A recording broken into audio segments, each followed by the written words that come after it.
Assalamualaikum dan selamat datang ke channel saya. Okey, harga PC handheld sekarang ni memang tengah tak okey lah. Yang sedia ada punya model pun harga semakin naik. Yang bakal nak keluar pun saya terkejut juga. Saya baru tengok. Saya baru tahu tadi. Saya rasa saya orang last kot tahu sebab saya baru check tengok. Yang bakal nak launching, kebanyakan harga starting price dia dalam RM9,000. Dah macam installment nak beli rumah dah. Aduh, saya tak tahu macam mana. Hey. Okey, dalam video ni saya nak cerita kepada anda, sebenarnya ada je alternatif murah untuk kita main game PC yang kita tak perlu keluar duit 1 sen pun. Kita guna je device yang dah siap ada dalam poket kita. Okey, bagi anda yang tengok video ni, yang memang follow channel saya lah, anda tahulah apa benda yang saya nak cerita ni, PC Emulator Game Hub. Tapi kenapa saya cerita juga benda ni? Kenapa saya buat video nak ceritakan tentang benda ni? Sebenarnya saya agak terkejut jugalah bila ramai yang PM dekat TikTok saya. Dia orang tanya, macam mana saya boleh main game PC dekat dalam Android device? Saya macam, serius lah? Takkan tak tahu kan? Sebab PC Emulator ni dia sebenarnya bukan barulah, dah 2 tahun dah pun. 2 ke 3 tahun. Tapi cuma dulu memang tak popular lah sebab PC handheld masih belum stable lagi masa tu. Boleh kata banyak lah game yang tak boleh nak main, especially game AAA semua memang tak boleh nak main lah. Game yang boleh main masa tu game-game lama, indie game, itu pun ada setengah game tu dia ada macam bug sikit kan, ada glitch sikit macam tu lah. Tapi sekarang ni banyak game PC emulator ni yang dalam kategori AAA dah boleh main dengan lancar lah. Macam yang saya share dekat device-device yang sebelum ni kan, saya tunjuk version-version baru untuk Game Hub ni dah semakin lama semakin okey. Macam sekarang ni anda tengok dekat ni smartphone, ni bukan konsol, ni smartphone anda tengok Sekejap, saya bagi anda tengok. Saya bergerak sikit. Game GTA 5 saya main dekat smartphone. Yang ni chipset MediaTek. Saya main direct offline dekat smartphone. Smartphone je. Jadi untuk main PC handheld, bukan PC handheld. Kalau nak main PC emulator punya game, anda hanya perlukan Android device. Lagi tinggi spek, lagi banyak game anda boleh main, lagi banyak game AAA yang anda boleh main lah. Yang tu saya akan cerita sekejap lagi. Sekarang ni saya nak tunjuk kepada anda macam mana kita nak set up. Saya akan tunjuk daripada kita download Game Hub tu, lepas tu macam mana kita nak masukkan game sampailah kita boleh start game tu. Saya akan tunjuk cara yang paling basic sekali lah. Saya tak pergi every single detail, takut anda tak dapat nak ikut. Sebab fokus saya video ni adalah untuk beginner lah, yang memang anda tak pernah tahu tentang Game Hub ni. Saya akan guide anda sampai anda boleh buat lah, sampai anda boleh start game kat dalam smartphone ataupun Android konsol ke atau tablet ke, tak kisahlah asalkan Android device. Jadi tanpa berlengah lagi, jom kita start. Okey, dalam video ni saya akan guna Retro Pocket 6 lah, tapi tak kisah anda pakai tablet ke, smartphone ke, apa saja jenis bentuk Android device, anda boleh ikut video ni sebab dia sama je. Anda tengok kat sini dia ada Play Store, Google Chrome. Dia sama macam mana dekat semua Android device. Nampak ada dia punya drawer. Tak ada masalah, apa saja yang anda pakai, anda boleh ikut macam mana yang saya buat. Jadi mula-mula saya akan guide anda macam mana anda nak dapatkan Game Hub tu. Lepas dah dapat Game Hub, dekat mana nak dapatkan game, dah siap dapatkan game, kita akan link dengan Game Hub dan kita akan start game. Itu sahaja. Okey, jadi kita akan start dengan kita download Game Hub dulu. Okey, untuk download Game Hub, anda kena pergi pada Google Chrome lah sebab kita download dia melalui website. Jadi keyword dia, type je Game Hub. GAMEHUB. Dah, tu je. Okey, jadi nampak ni kat atas sekali ni. Yang ni kan. Okey, ambil yang ni.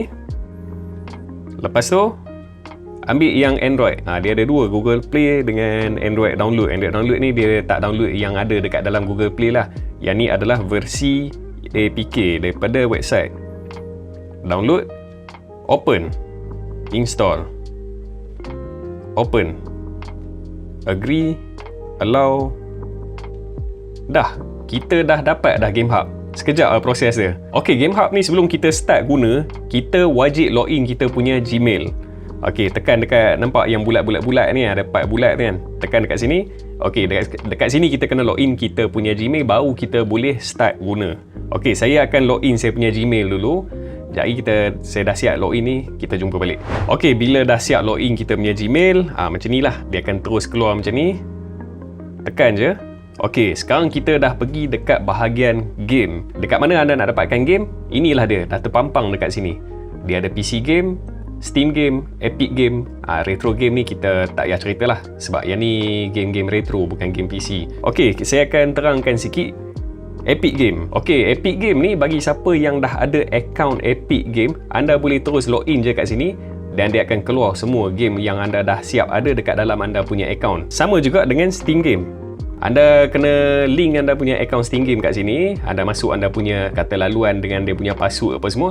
Dia akan terus masuk kat dalam Steam Game dan dia akan keluar semua game dekat sini. Dan PC game ni pula, okey, ni PC game ni game yang anda download daripada website lah.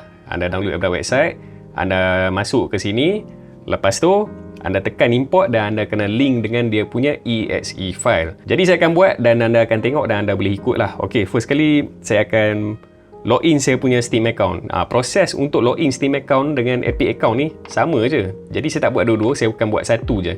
Steam account. Saya akan login Steam account dan anda akan tengok lah. Sekarang ni kosong kan. Jadi lepas login dia akan ada. Dia keluar semua game. Login Steam account. Dia akan keluar macam ni lah. Anda nak scan boleh. Anda nak masuk anda punya kata laluan dengan password pun boleh untuk Steam account. Mana-mana tak apa. Okay, saya akan masuk dulu. Sekejap kita jumpa balik. Ok, bila dah siap login, macam ni lah hopper dia untuk Steam punya platform. Dia akan detect terus game apa yang ada kat dalam akaun Steam kita. Semua game dia akan terus detect kat sini by account kita lah. Ok, sekarang ni kita dah masuk dekat akaun Steam. Jadi macam mana kita nak download game daripada Steam account ni? Untuk download dia, kita saya akan pilih Alice and Madness Return ni. Tekan ni. Senang je proses dia. Get game. Nampak? Terus install lah. Install. I know. Ok, nampak dia dah start jalan tu. Ok, tunggu sampai dia habis download. Dia akan ada dekat dalam galeri nanti. Bukan galeri tadi tu tau. Yang tu galeri Steam. Dia akan pergi ke satu galeri lagi. Dekat tempat terkumpulnya semua game yang kita dah siap download. Ok, jadi dah siap dah download. Anda nampak kat sini kan perkataan play now. Tadi dia kata apa, get game kan. Bila dah siap download dia play now. Kalau kita tekan ni dia akan terus start lah. Tapi saya tak mau start daripada sini. Saya nak pergi dekat galeri tempat terkumpulnya semua game yang dah siap download. Jadi patah balik. Nampak? Dia akan terus pergi ke situ. Kalau kita nak pergi tempat tadi, kita tolak naik atas. Ni Steam game, PC game, Epic game, tempat yang saya tunjuk tadi tu lah. Jadi kita akan start game ni dulu. Ok, untuk start game kadang-kadang boleh, kadang-kadang tak boleh. Kalau tak boleh tu, anda kena pergi pada dia punya PC game setting. Sekarang proses dia dah senang. Kalau dulu kita kena pergi satu persatu, container, grafik, compatibility, banyak benda kita nak kena usik kan. Tapi sekarang ni untuk version baru ni, nampak perkataan recommended warna biru ni. Anda tekan kat sini. Anda boleh pilih preset yang community dah buat dah dekat sini. Dia ada ni lah. Untuk Snapdragon 8 Gen 2 ada preset dia. Tapi sebelum kita test preset ni, biasanya kita akan test terus start game. Tengok kalau tak boleh baru kita akan pilih recommended punya setting. Ok, sekarang kita akan start. Tengok boleh start ke tak boleh. Ok, game dah boleh start dah. Jadi kita tak perlu usik lah setting dia. Kalau dia tak boleh start, baru kita masuk balik setting, baru kita pilih setting yang dah preset recommended tu kan. Ok, jadi game dah boleh start dah. Jadi itulah macam mana kita nak main game Steam dekat Android device. Ok, jadi kita akan beralih pada satu lagi, iaitu game file. Macam mana kita nak link game file kat dalam Android device dan kita nak main. Ok, kita patah balik kepada dia punya game library tadi. Ok, bila kita keluar daripada game, dia akan pergi ke bahagian library yang dah siap kita download game lah. Ok, jadi sekarang ni kita nak masukkan game file. Macam mana? Kita tolak ni atas ni. Ok, sekarang ni duduk dekat Steam. Ok, kita nak pergi ke PC game. Ok, buat masa ni PC game tak ada apa, yang ada game Steam je yang ada. Ok, macam mana kita nak masuk PC game? Pertama sekali, dah semestinya lah kita kena download dululah game tu daripada mana-mana website. Website untuk download game ni banyak lah. Saya tak boleh nak tunjuk dalam video ni. Kalau tidak, kalau saya tunjuk dalam video ni memang akan kena block lah. Jadi, dipendekkan cerita, saya dah download dan saya dah letak dekat dalam memory card. Ok, jadi saya akan masukkan memory card ni dan kita akan link game yang ada kat dalam memory card ni dekat game hub ni. Kita akan tengok, saya akan tunjuk macam mana proses dia. Ok, saya pasang dulu. Jadi kita jumpa balik. Ok, memory card saya dah siap pasang. Jadi saya akan tekan button import. Nampak import tu? Saya kena cari kat mana location game. Ok, dia ada dua option kat sini, Steam library dengan local game. Kita akan pilih local game. Tekan sini. Ok, dia akan minta kebenaran untuk akses dia punya ni lah, dia punya game file apa semua kan, dia punya file manager apa semua, sebab dia nak cari game tu kat mana. Jadi kita bagi je kebenaran kat dia, patah balik. Ok, dekat sini dia ada dua lah. Macam saya, sebabkan saya guna memory card, jadi saya tak boleh cari kat dalam internal storage lah. Saya kena cari kat dalam memory card, tempat di mana saya letak semua game. Ok, macam saya dah buat nama folder supaya senang lah saya nak cari kan. Okey, saya letak dekat AYN Odin, nampak Odin Porter. Sebenarnya memory card ni Odin Porter punya memory card. Jadi tak apa, kita pinjam dulu kan dia ke sini. Okey, masuk sini. Saya letak kat dalam ROMs. Nampak PC game. Start sini. Inilah semua game yang saya download. Okey, jadi kita akan link game apa kat dalam video ni. Saya rasa kita link game yang popular lah. Game GTA 5. Okey, apa yang kena buat? Setiap file ni, dia ada dia punya launcher dia. Dia punya launcher.exe. Anda kena link dengan file yang tu, dengan launcher tu. Okey, contoh saya bagi game GTA 5. Anda kena pilih file dia. Masuk lagi sampai anda jumpa dia punya launcher. Okey, nampak tu. GTA 5 launcher.exe. Ada setengah game, jangan link dengan dia punya launcher, link dengan dia punya tajuk game.exe, macam GTA 5.exe kan. Tapi untuk GTA 5 ni anda kena link dengan GTA 5 launcher.exe. Sebab apa saya pun tak sure, tapi itulah proses dia. Setiap game tak sama. Okey, jadi kita akan link GTA 5 kat sini. Tekan je ni. Dia keluar macam ni. Dia akan keluar tajuk apa dia punya album. Confirm. Nampak dah ada. Jadi kita turun. Tadi ada satu game kan. Sekarang dah ada dua game. Ada GTA 5 dan ada Alice and the Wonderland. Okey, GTA 5 sama juga. Kalau kata macam game ni tak boleh buka ke apa ke, anda tekan yang bulat-bulat ni. Pergi ke PC game setting. Anda boleh pilih recommended setting lah. Dekat sini ada banyak lah. Anda boleh pilih sekiranya dia tak boleh terus buka lah. Tapi sebelum kita pilih yang ni, kita try dulu. Kalau dia boleh buka, okey lah, tak payah pusing setting dah. Keluar balik. Kita pergi start terus. Okey, untuk pertama kali saya lupa nak cakap tadi. Untuk pertama kali kita nak start satu-satu game, loading dia memang lama sikit sebab dia nak download driver apa semua kan. Jadi bila untuk kali kedua, dia takkan lama macam ni dah. Dia akan terus start. Okey, jadi kita tunggu dia start dulu tengok. Boleh start ke tak boleh? Okey, sekarang ni GTA 5 boleh start. Bermaknanya kita tak perlu usik apalah dekat setting dia.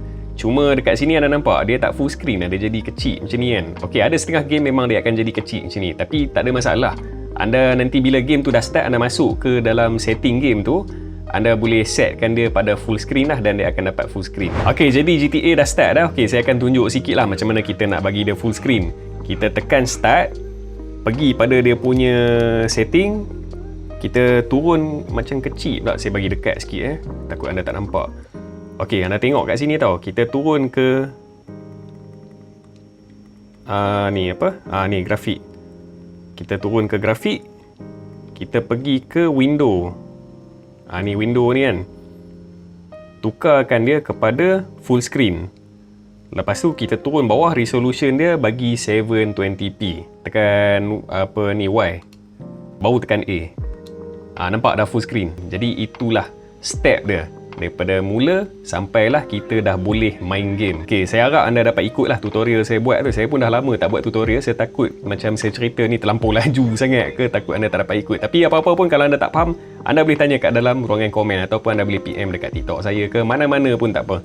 Okey, untuk PC emulator ni ada 4 benda penting yang anda kena tahu sebelum anda guna. Okey, yang pertama sekali, chipset apa yang sesuai untuk kita main PC emulator ni.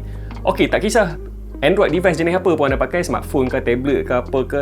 Yang paling penting sekali, chipset yang anda kena pakai mesti chipset Snapdragon. Sebab apa? Okey, dekat chipset Snapdragon, kalau kata macam satu-satu game tu tak boleh nak buka, game PC kan, yang anda masuk dekat game hub tu tak boleh nak buka, anda still ada option untuk tukar dia punya graphic driver buat bagi game tu boleh buka. Kalau anda main dekat MediaTek punya chipset, game yang tak boleh buka tu memang tak boleh buka lah. Anda tak ada option untuk tukar dia punya GPU driver dia. Macam game yang boleh buka tu selamatlah boleh buka. Itulah beza antara MediaTek dengan Snapdragon. Okey, yang kedua, anda kena pastikan kekuatan chipset yang anda guna tu bersesuaian dengan game apa yang anda nak main. Kalau anda nak main game yang ringan-ringan je, Snapdragon 8 Gen 2 ke bawah dah cukup. Tapi kalau anda nak main game yang berat macam yang saya tunjuk sikit tadi kan, Red Dead Redemption 2, anda kena guna chipset Snapdragon yang lebih tinggi lah. Macam Snapdragon 8 Elite Gen 5, baru dia boleh run game AAA. Okey, yang ketiga, Android device apa yang paling sesuai untuk kita main game PC emulator. Sebab Android device ni macam saya cakap ada banyak, ada tablet, ada smartphone, ada Android console. Okey, first kali anda kena faham sifat game PC tu. Game PC ni semakin tinggi performance dia, semakin panas. Even kalau kita main dekat betul-betul PC pun, kalau kita main game yang memang grafik demanding, lepas tu kita tarik semua setting dan kita punya cooling system tak berapa nak bagus, game tu kita boleh nampak dia punya penurunan, dia punya frame rate apa semua kan. Lepas tu game tu akan mula nampak macam ada stuttering, dan untuk case yang paling teruk sekali, game tu akan auto keluar bila dia tak dapat nak handle dia punya suhu dah. Okey, jadi game PC ni, apa yang saya nak cakap, dia perlukan cooling system yang bagus. Dan dekat sini memang sangat jelas lah. Dekat Android device macam smartphone, tablet, memang dia tak ada built-in cooling system yang bagus lah. Satu-satunya Android device yang ada built-in cooling system yang bagus adalah Android console lah. Tak kisah apa model pun, semua Android console datang dengan cooling system. Dia physical cooling system tau. Maknanya dalam dia ada heatsink, dia ada kipas. Tu nampak dia ada macam, tak nampak? Ni lubang-lubang ni kan. Sini dia akan tarik angin masuk, dan kat atas dia akan lepas. Jadi, untuk pastikan dia punya motherboard dia sentiasa dalam keadaan sejuk, supaya dia tak berlaku lah masalah macam saya cakap tadi tu, overheat sampai dia keluar daripada game. Tapi anda jangan salah faham, dekat smartphone dengan tablet still boleh main game PC. Tapi tengok game apa yang anda nak main. Kalau game AAA, dia akan bagi masalah overheat lah. Tapi kalau game-game lama, game-game ringan, dia boleh lah handle. Okey, dan last kali yang keempat. Okey, yang keempat ni lebih kepada nasihat saya lah, based on pengalaman saya. Kalau anda nak main game PC, yang memang betul-betul anda nak main game PC, anda tak kisah tentang emulator lain, anda memang nak main game PC, apa saja game PC yang anda suka, anda nak main. Terus terang saya cakap, PC emulator ni memang bukan untuk anda. Sebab PC emulator ni sebenarnya dia masih dalam fasa eksperimen lagi. Dia orang masih lagi bagi bermacam-macam update, bermacam-macam GPU driver, bermacam lain-lain driver dalam dia. Sebab dia masih dalam fasa eksperimen, dan ada game boleh buka, dan ada lagi game yang masih tak boleh buka. Tapi apa yang saya boleh cakap, in term of dia punya stability dah sampai 80% lah, berbanding masa mula-mula dulu PC emulator ni baru keluar masa saya cerita lebih kurang dalam 2 tahun lepas. Sebab tu sekarang ni banyak anda nampak saya kongsikan game AAA dekat Android device. Macam game-game lama, game-game indie, memang tak payah cakap lah, memang banyak boleh main, tapi cuma dia akan ada sedikit masalah untuk game AAA lah terutamanya. Dan game yang memerlukan third party server, macam contoh game bola, dia kena link dengan EA Sport punya server kan, kalau tak silap. Dia akan jadi masalah kat situ. Game yang memerlukan link dengan third party server. Bukan game bola sajalah. Game apa lagi yang perlukan third party server? Macam sebenarnya game GTA 5 pun dia akan jadi masalah jugalah, sebab dia kena link dengan Rockstar punya server. Tapi yang anda tengok tadi tu,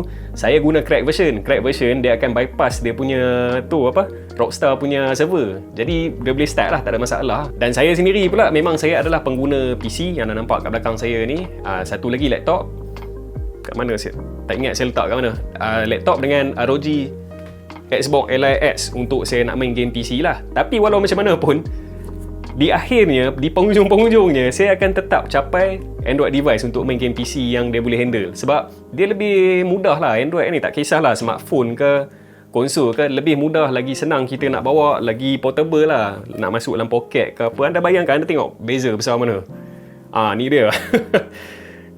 Kalau anda nak keluar, anda nak bawa yang ni kan, anda nak bawa yang ni, ataupun smartphone untuk anda nak layan game yang lebih mudah lah. Kalau kata dari segi performance, memang jangan cakap lah. PC punya performance ataupun PC handheld ataupun laptop, dia akan dapat bagi performance yang jauh lebih baik daripada Android lah. Tapi dari segi portability, dah tentulah kita akan cari benda yang kecil yang mudah untuk kita bawa. Okey. Jadi saya rasa setakat tu lah perkongsian saya untuk video kali ni. Seperti biasa, sekiranya anda rasa berminat dengan device yang saya tunjuk sikit-sikit dalam video ni, saya dah letak kat dalam tag produk. Okey, kalau anda rasa video saya memberi manfaat kepada anda, jangan lupa subscribe dan tekan butang loceng yang ada kat sebelah dia, agar anda dapat notifikasi daripada video-video yang terbaru daripada channel saya. Sehingga berjumpa lagi di video yang akan datang. Bye.